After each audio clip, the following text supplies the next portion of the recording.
ka-greenie, good day mga ka-greenie. Kumusta po kayo? Kumusta po sa area nyo, sa lugar nyo? Maulan pa rin po ba? Dito po sa Manila, medyo huminto ang ulan, ambon-ambon, kaya nakapag-video tayo ng hindi umuulan. Grabe si Bagyong Hana, no? Talagang ang lakas ng kanyang rainfall na dala. Kaya walang mga pasok ang ating mga estudyante ngayon. Ayan na po ang bago kong setup na mga succulent. Mga nag-fill-in po ako kasi marami pong natanggal. Ayan o, mga napudpod, naubos po, mga lumiit, mga namatay. Ayan po, kadami ang mga nakuha ko dito. Gagamitin ko na lang po siya kapag nag-fill-in na ako.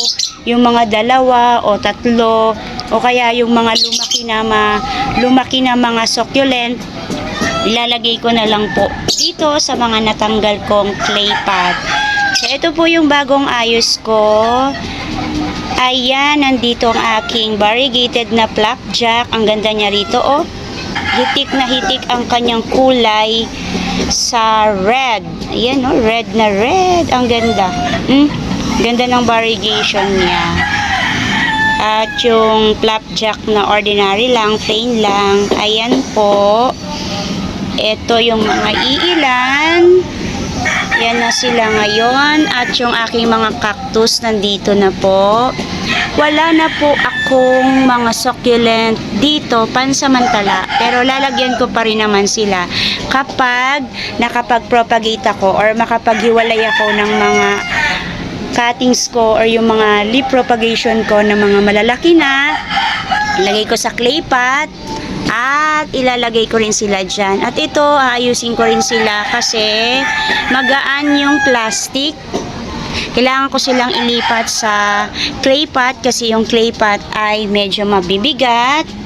Magaan sila. Ayan, kanina naabutan ko na natumba itong 2. Ayan, oh.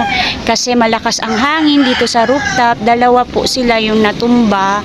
Kaya kailangan ko silang gamitan na clay pot kasi nga yun nga mabigat yung clay pot. So ngayon ang gagawin ko ay kukunin ko ang aking ayun o lovely rose dahil malaki na siya. Kailangan ko na siyang iripat. Okay? Dito tayo. Ayan. Kunin na natin ang ating lovely rose kasi malaki na siya. Kailangan ko na siyang bawasan o kaya ihiwalay ko na talaga. Charan! Ayan. Malaki na kasi talaga siya. Ayan o. Pasensya na sa aking floor. Maulan kaya medyo madumi. Ito o. Iiwan ko yung medyo maliit at yung 2 malaki dito ko sila ilalagay. At iyan. So ito yung aking 3 lovely rose. Kukunin ko yung 2 malaki at ilalagay ko sila dito. Ang aking potting mix po ay basa. Okay lang po yan. Hindi naman po kasi sila propagation na cuttings. Yung sariwa, yung yung roots nila, yung stem nila. Ito naman ay paghihiwalay ng mga offset. So may mga roots na sila na stable kaya okay lang po na gumamit tayo ng potting mix na basa. Pero kapag hindi po ganito wag po tayong gagamit ng basa na soil. Kailangan tuyo po, dry po. Lalo na pag cuttings kasi mamamatay sila, matitegi sila. Pero pag ganito po, okay lang po yan. So, ayan. Ang ganda. Reuse po ang gamit ko na potting mix. Ito po ay nanggaling na sa mga succulent ko.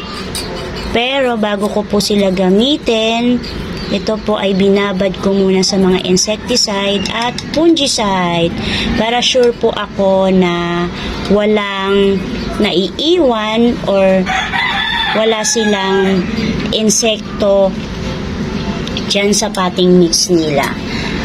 Ayan po, wala muna akong toppings na ilalagay kasi ubos po yung toppings ko ngayon.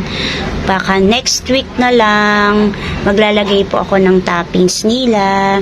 So ito na yung isa, malaki na talaga yung aking lovely rose. At yung pangalawa, syempre yung malaki, iiwan ko yung maliit.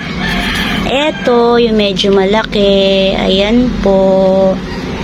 Pretty. At dito naman, sa magtatanong po kung ano po yung potting mix na ginagamit ko or ginamit ko, ilalagay ko na lang po sa screen at ipopost ko po sa description box ko dito rin sa YouTube channel ko. Tingnan nyo na lang po, i-click nyo na lang po. Yan, sa mga nakasubaybay sa akin, alam na po nila ang aking potting mix. Ayan, dalawa sila. Medyo mabigat kasi basa. At ito yung gagawin ko, ibabalik ko po siya doon sa aking vertical. Kasi sobrang niyang hiyang sa vertical, kaya ayoko pong hindi siya iwanan ng isa. Para kapag medyo may mangyari sa dalawa na nakalagay sila dito sa aking plant rack, ayan, meron pang natira sa akin. Kasi hiyang ang mga succulent ko, lalo na yung mga leaf propagation at yung mga cuttings ko, doon po sa aking vertical, yung mga nakahang. To, yung gamit ko yung ganito. Charan-charan, kanina, sabi ko wala akong pamis. Eto na pala siya, kasi kanina ko pa siya hinahanap. Hindi ko siya makita. Nagtatago pala siya doon sa gilid. Ayan, may cinnamon na siya kasi natapon yung cinnamon ko dyan. So, ngayon, maglagay tayo ng pamis. Ang sukat ng pamis ko kapag nagtatoppings ako o pag nilalagyan ko yung mga succulent ko ay matanghito. Pang toppings ko kasi nalalakihan po ako sa munggo size kapag tinatoppings ko yon.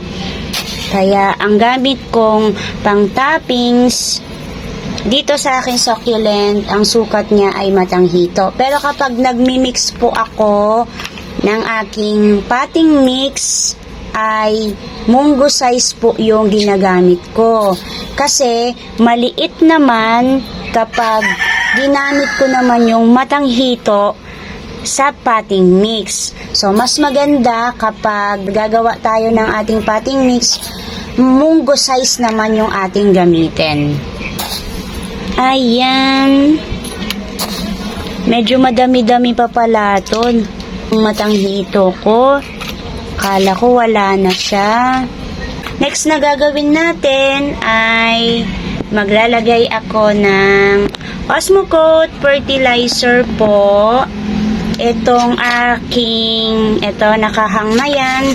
Wala na rin talaga siyang Osmocote, kaya maglalagay na rin talaga ako. Ganyan po, 10 to 15 kung gusto nyong bilangin. Pero ako, tinatansya ko na lang. Ganyan po. Pwede pong nakaumpok lang sa isang area. Pwede rin pong nakaspread siya. Ayan. Ganito, isa dito, isa rin dito. Left and right. Yan. Ito naman, pwede rin pong ibudbod. Yan, ibudbod siya, paikot. Yan, meron dito. Meron dyan. Meron dito. At meron din dito.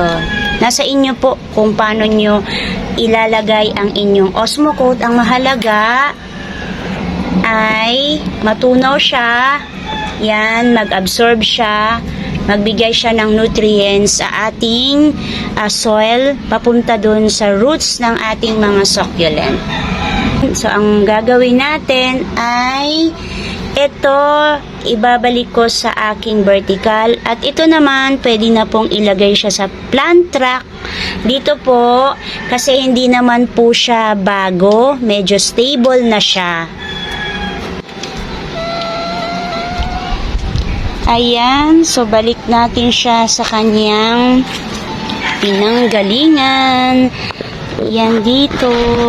Katabi ng aking mga cuttings or mga leaf propagation ko. Ito pala yung mga cuttings ko. Ito yung mga leaf propagation ko. At itong dalawa ay dito. Ito ko muna siya itatabi. Yan. Dito yung isa. Dito. Kahit po maulanan siya, okay lang kasi stable naman po siya. Hindi naman siya bago. Yan. Ito yung aking Psyche. Galit na galit sa laki. Oh, may dalawa na akong lovely rose. Okay. Mabuhay kayo hanggat gusto nyo, ha? And that's it for today, mga ka-greenie. Kung love po ninyo at nagko-collect din po kayo ng mga plants katulad ko, cactus and succulent, please po, pa-like and subscribe po sa akin channel. Ana Duran po. Madilim na uli. Mukhang babagsak na naman ang ulan. Thank you, Lord, sa araw na ito. Bye-bye po, mga ka-greenie. Ingat po kayong lahat.